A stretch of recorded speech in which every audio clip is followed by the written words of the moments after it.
Hi, welcome to the podcast. I really love it when I can see someone living out their passion, especially as it pertains to helping other people. And my team has found one of those people, and he lives in the Madison, Wisconsin area. And I want to introduce you to this man, Chef Dave Heide. Hi, Chef Dave. How are you doing today? I'm great, Nicole. How are you? I'm doing really well. And I have just absolutely loved learning about what you're doing. And the funny thing is I went to college in Madison. And so recently, I guess it was maybe a year ago, I had been back and I'd eaten at one of your restaurants and it was so delicious. And I have a little gluten allergy. So I got to get something gluten-free on the menu. And I was like, dude, like, why doesn't everybody do this? It's so good.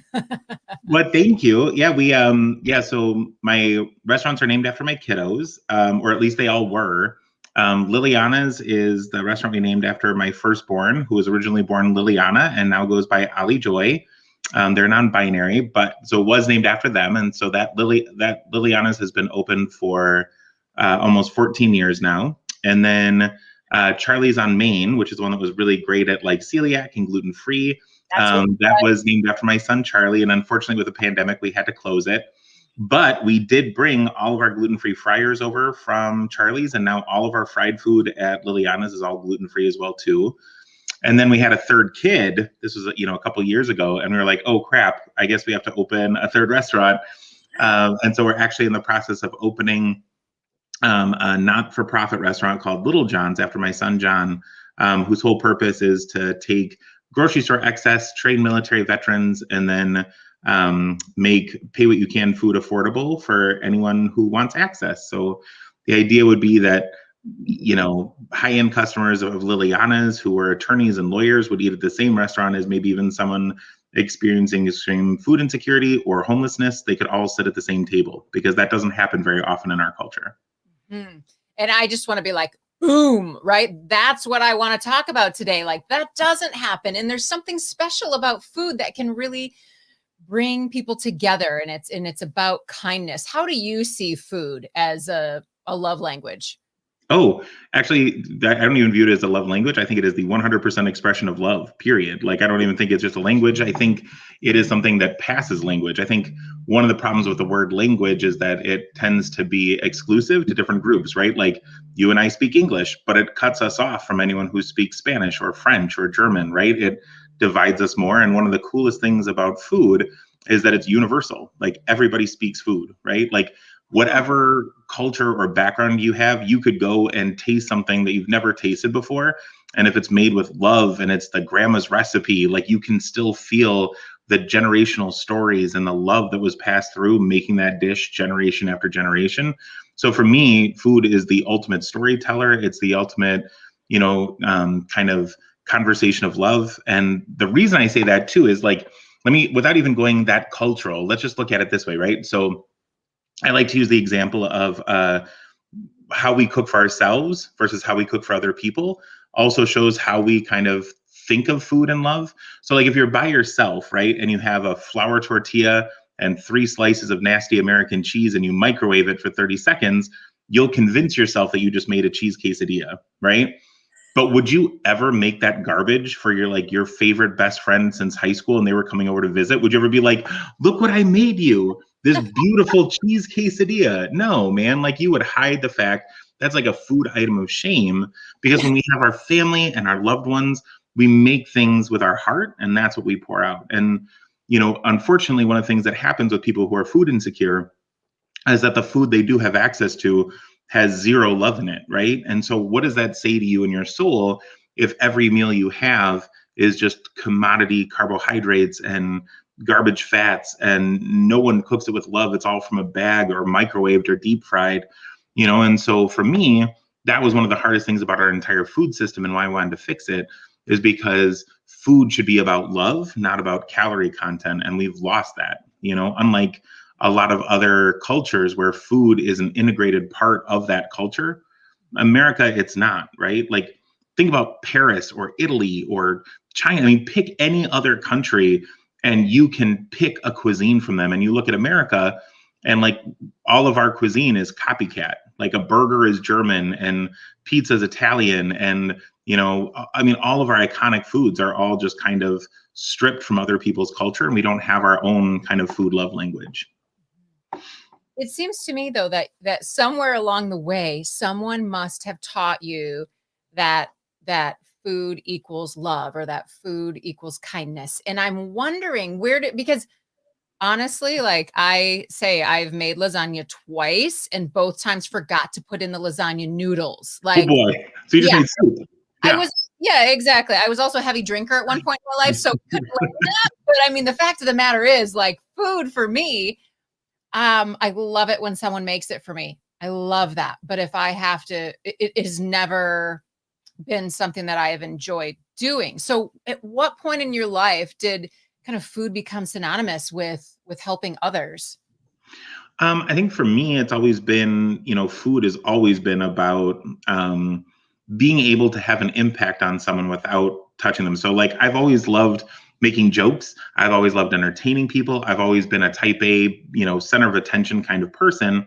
And one of the kind of magical things about food is that you can have a physical reaction on someone without ever even meeting them, right? Like, you can take takeout home from one of my restaurants, or you can be in a restaurant we had never met before, but I still had a physical reaction on you in a positive way. Like, I still made you happy without ever meeting you, right? And that to me is something super magical about the power of food, is that with amazing food made with love, like, you can impart that love and that feeling onto someone else. And that's kind of where, for me, it was always about that. I always want to make people happy. Like, I'm one of those people. I want everyone to be happy, usually to the detriment of myself and also my family. I always want to make people happy. And with that, I think food has been that ultimate, like, distributor of happiness. You can take something super cheap, like a soup, like a chicken noodle soup. And I think one of the things that's the most magical about food, is that it can transport you. You can take a bite out of chicken noodle soup, and it may not even be a family rated thing. It may be like, you may take a bite of one chicken noodle soup and instantly you're like in New York in like 1996, and you're like sitting at a cafe with your partner, like the first time you met, enjoying that bowl of noodle soup. And that there's something about the way the chicken stock was made, or the way the noodles were cooked, or the texture of the vegetable. There's just something about it that gives you this, like, time travel ability throughout your entire life to just have that moment in time. And for me, that's one of the things that's always been so incredibly magical about cooking in general, is you get to give people not only a way to go back and revisit those memories, but a way to create a new kind of jump point, right? Where 10 years from now, you might take a bite out of another gluten-free fish fry and be like, oh my God, this reminds me of that time I got to go back to my alma mater and see my friends in Madison and that one fish fry, right? So for Yes. me, that's always been one of the best parts. Yeah, I'm a little afraid though of what you just said, because it means that someday my children will taste lasagna and they'll be like, "Oh my gosh, I'm traumatized by my childhood, my mother's lack of ability to cook." So let's just hope it's not totally true. But I Well, get and actually, my mom, when she and my dad first met, my grandmother, my dad's mom, was a horrible cook. Like, oh, she was a wonderful, amazing woman. She was a children's book author. She had 180 books published. She was an incredible woman, but she was a horrible, god awful cook. She would cook her turkey on clean from frozen. So it should, the clean function on your oven. So it'd be like burnt on the outside and raw in the middle. So but my mom is from West Virginia, and she's very like food and like take care of your like husband kind of like old school upbringing. And so when they first got married, she reached out to my dad's mom and said, what should I cook for him? What's his favorite dish? And she had literally only cooked one dish for him ever. And it was cream chip beef or shit on a shingle, whatever you want to call it, which is basically like corned beef slices, like lunch meat with like, Campbell's cream of mushroom soup on a piece of exactly what toast. you're talking about. Yeah. Yeah. And so my mom asked for the recipe, and my grandma sent over 3 ingredients, and my mom like cooked it up for him. And my dad instantly, though, like, my mom was like, what is this garbage I'm serving my husband? And my dad instantly was like, oh my God, like, this is the best shit on a shingle I've ever had. And for him, the memory wasn't this garbage food. It was like, oh my God, like, this is a transportation back to my childhood. Like, all those memories pop back up again. So maybe it'll be a good thing. Like, it may not be the food that necessarily is the like amazing thing, but it may be the like memory of, remember how much mom used to suck at cooking? God, I really like miss those times together of sitting around that pot of lasagna soup and Yeah. drinking it together and pretending it was a pasta. Well, thank you. Thank you for giving it Yeah, that. I yeah. really appreciate you're here to help, right? Hey, talk about what happened in your community, because I think it will probably resonate with other people in their communities. What happened during COVID with restaurants and with people being able to get together, and then what was the solution that you found for that? Yeah, so I think every restaurateur, especially small independent, has been pretty much crushed by the pandemic. I know every industry has, but I think hospitality, entertainment, and restaurants have been the ones hit the most because they're non-essential. You can get calories from anywhere. Um, and so I think that was a huge hit for everyone. The people who've been hit the hardest in the restaurant industry are me, like not me personally, but my category, right? The kind of finer dining restaurant, because people don't think of fine dining food to go. So we've been fortunate that we have a lot of amazing regular customers who really stepped up to help us out. But there are a lot of people who haven't. I mean, we're still today, a year down the road, we're still only at maybe 45 to 50% of our original sales. So it's been tough. We had done almost $1.5 million in catering the year before. And that was actually our largest source of revenue, and that is all evaporated. And so what we've done like three big things. One, we completely redid our menu. We offered family size portions and regular size portions. We offered comfort food because that's what people want right now. So we did that, number one. Number two, we tried to find ways to help out in the community instead of doing any advertising. So we've done things like every major meal we've done, like Easter, Valentine's, anyone. We've also had a pay it forward option where we take the same meal and we put it out into someone in the community who doesn't have access to resources. So all of our meals have had that. And then the third thing we did was we also created this thing called Nom Nom Nom Kits, which were working with local farmers to try and help them out. Because remember, there's so many people that are affected in a restaurant chain. It's not just the restaurateur, it's the farmers we buy from. And Dane County, Madison has so many restaurants that support local farms. And a lot of those local farms did not have any access to be able to get their product to anyone other than restaurants. They didn't have a secondary distributorship to hand out to consumers.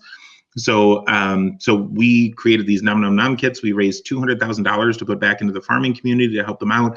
And we had basically meal kits that people could pick up, where me and some other, I think we had 14 other local Madison chefs who did them with me. And they did basically a digital cooking instruction that people could pick up this kit of raw vegetables and products and then take it home and cook it at home with the chef in their kitchen. So, yeah. Wow. Wow. And it kind of, I bet, made it fun and gave people something to do during COVID too, because, Yes. boy, we're all looking for things to do. Oh my God, still today, man, I'm struggling with like just thinking about like being able to go to a concert again, or being able to go to, Liliana's, my restaurant, had live jazz music, and like obviously all of our musicians we haven't been able to bring in for over a year now. So like just some semblance of normalcy would be so beautiful and magical right now. I'm fingers crossed, maybe by fall. Yes. Yep. I'll cross my fingers with you on that one. Okay. Tell me a little bit about a little girl that you know named Morgan. Yes. She's pretty So special. she's incredible. Morgan was 7 years old and now 8, and she wanted to raise some funds for Little John. So Little John's is our not-for-profit. We're building a 25,000 square foot commissary kitchen to basically end food insecurity in Dane County. It's a huge endeavor. We have to raise about $6 million, which is an incredibly big ask, especially in the time of COVID. Right at the beginning of this, there was a group called Reach Dane, which is the parent company for Head Start, which helps give kids age 3 to 5 that head start if they come from like a different socioeconomic background or a harder background, to give them the same head start that they could enter that your kids or my kids would enter, right? So it's a great program. They had about 1,100 kids in the program, but because they work with a lot of food insecure families, 95% of the kids in that program had absolutely zero food access other than Head Start. So the worry was, with the school shut down, what do they do? So we pivoted, we brought Little John's in, We mobilized 157 volunteers. We mobilized another 130 delivery drivers. And we were able to put out 36,000 meals in just 9 weeks for all of the families in Reach Dane, all with just one paid cook. And it wasn't me. I was definitely volunteering. But we were able to do all of that. It was incredible. Morgan saw what we were doing. This cute little 7-year-old, 8-year-old girl, she saw what we were doing. And so she wanted to help fundraise because we were trying to raise some money to do this project. So she wanted to do a regular lemonade stand, but her mom said, you can't because of COVID. So she said, well, could I do a virtual one, and I'll sell a virtual lemonade. And then when we can go back to in-person stuff, they can bring a coupon and I'll give them a glass of lemonade then. And so her goal was to raise $90, which was a big goal for a little kid. And she did pretty good for the first couple days. And then someone on my board said I should share her story. So I did on my social media. And then the local news stations picked up on it. And then within just a couple days, she had raised over $14,000 of lemonade, of virtual lemonade. And then I had my bank, Oregon Community Bank, reached out to me and said, hey, we'll do a match. So they did another $10,000 match on top of that. Then she got up to $30,000. Then an organization called the Collaboration Project said, hey, it's an organization of faith-based institutions. They reached out and they said they wanted to do another $10,000 match. So yeah, another 10. And so by the time she was done with her lemonade stand, the first part, she had already raised over $53,000, which was really cool. And then she asked if she could do she asked if she could keep it going, and she wanted to have a website for her lemonade stand to keep it going. So we helped her. We have a graphic design company called Swink here in Madison. They completely designed her website for free so she could still have it. So cute. And it's just morganslemonade.com. And now she's raised, I think, $72,000 to date. And she was in the inauguration special for Joe Biden, and Tom Hanks even said, I want to be like Morgan when I grow up, which is like so freaking cool because like I love, how can you not like Tom Hanks? I know, he's great. He's so great. So great. That's funny. I knew about Joe Biden. I did not know about the Tom Hanks part of it. So yeah, well, and she also loves Hamilton, and the guy who wrote Hamilton also was in the same part about her. Lin-Manuel Miranda, he also did a lead up to her. So it was basically her favorite person, then her, and then Tom Hanks. And then there was also Chef Jose Andre, who started World Central Kitchen, who's my idol. And so it was like everyone that I ever cared about in one little like 6-second spot. It was pretty incredible. I just love that. I know, me too. Comes together and makes it all happen. So how cool. I have been to her website, Morgan's Lemonade. .com, and it's funny because on it, it's super cute, and I don't know whose idea this was, but you can buy a virtual glass for like $5, or you can buy a virtual pitcher for $20. And and she says this will feed this many people, and just really, really, really neat stuff you're doing. And I already have goosebumps about all of the things that you're doing. But is there any other kindness stories, anything you want to share that really is meaningful to you that you want to share with our listeners? Sure. Yeah. I mean, I could go on for, seriously, I know this is only a 20-minute podcast. I could go on for 36 hours about it. So I'll give you that kind of like direct and to the point. My, one of the things I've always believed in is that I actually think one of the biggest problems in the world today is that everybody thinks that they're good.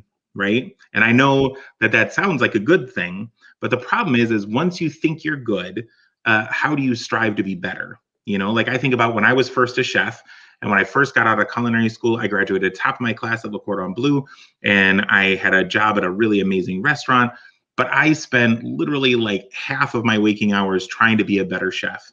Right now, today, I'm 500 times a better chef than I was then, but I maybe spend 2 hours, 3 hours a month trying to be a better chef, right? Like studying the same cookbooks or anything like that, because I feel like I'm already a good chef, right? Like I don't need to get better. And I think the same thing can kind of be applied to feeling good, right? You wake up in the morning and you're like, I'm good. Do I need to work on being better? I don't know. And so I'll give you this example, right? So before COVID, I was doing a bunch of public speaking in front of huge audiences, 1,000, 2,000, 5,000 people. And, when I'd be speaking to them, I'd say, look, I want to prove my point. Okay. I want you guys to all just pay really close attention. I want you to do this. I have out back, and this was a lie, but I have out back enough buses for every single person in here to go with me to go volunteer at the local homeless shelter to help out. How many of you guys would come help out just for 30 minutes? How many of you guys would go help out for 30 minutes? Right? Every single person raised their hand. Right. Right? And I'm like, that is incredible. You guys are all good people. You prove my point. You're all good. But now put your hands down. I got a question for you. I want you to raise your hand, any of you, if you've gone to a homeless shelter in the last 6 months to help feed the homeless. How many of you have done that? Right? And maybe 5 or 10 hands out of 5,000 went up. And I'm like, see, here's the point, right? Just thinking that you'll do the good thing is very different than acting on it. And I think throughout our day and throughout our lives, continuously, we always get challenged and we always get pushed with like, will you do something good? And when we're asked to do something, most people step up and do the good thing, but we stop asking ourselves to do the good thing on a daily basis, right? So my kind of challenge for people is when you wake up in the morning, just think to yourself, hey, could I do something good today? Did I do something good yesterday? And if I did and I'm going to, then sure, I am good. And if I didn't, let that be my goal for today, right? Today, let's let my goal be I'm going to do something good to help someone else, right? I have this kind of example, right? So I want you to think about this. You're sitting at your desk, right? And you're drinking a can of soda and you just finish it. And one of your friends comes in behind you and says, hey, we got to make it to a meeting. You're not going to leave the can sitting on your desk. And you have two options. One, there's a garbage can underneath your desk. And you do know, though, that there's a recycling bin up a flight of stairs. And at the end of the hall, there's a big blue recycling bin, right? Now you think to yourself, I recycle all the time. It's just one can. It doesn't really matter, right? I'm just going to throw it in the bin because I don't want to leave it on my desk. And you barely even process that in your head, but you just do the action and you justify it by saying, I recycle all the time. This doesn't matter. Well, as an example, let's just think this. So the city of Madison has 250,000 people in it, right? So let's just say this. Let's just say one day a week, right? Every single person in Madison has the same thought go through their head, right? Of it's just one can. How does it make a difference, right? Well, let's look at just the tiny little city of Madison. Just once a week, that's 250,000 cans that would end up in a landfill instead of being recycled. If you expand that out and you look at over the course of a month, that's 1,000,000 cans a month. That's 12 million cans a year that end up in a landfill instead of being recycled because that little switch is flipped, saying that it doesn't make a difference. And this is where I really push people because I say, what if instead of a can, what if it was just doing something good? And what if instead of a negative, we were looking at a positive? What if once a week, every single person in the city of Madison just had this active part of themselves say, hey, what if I went out and just did some good today, just for an hour? What if I just helped out my neighbor? What if I helped out the kid down the street? What if I just did one nice thing for someone else? That may not seem like a big act, right? Doing one kind thing for someone once a week, but let's extrapolate that same data out, right? That's now 250,000 kind acts a week. That's 1,000,000 kind acts a month, and that's 12 million acts of kindness a year. Madison would be the most beautiful city on the planet, right? And this is where you really have to shift your viewpoint from micro to macro about, yes, you may not make a difference with that one act, but if you can shift that focus to have everyone act the same way and to get everyone engaged on just being kind and just being nice and just doing one good thing to help someone else that's in a selfless interest, you could totally change the world. Yes. Amen. Wow. Preach it, preacher. That is amazing. That is amazing. Oh, Chef Dave, I just think everyone listening to this is just going to stop what they're doing and they're going to go do something. And I thank you for that because isn't that it? Like, let's just do something good. So thank you for reminding us how much it matters. I so appreciate having you on the Kindness Podcast today. Thanks so much for your time. Of course. Thank you so much, Nicole. Anytime. Great chatting with you. Great chatting with you. Can't wait to get back to Madison and taste some delicious Chef Dave food. All right. Well, thank you everyone for listening to the Kindness Podcast today and being with us, and go make a difference because the little thing you do is actually a whole lot bigger than you think. Have a great day.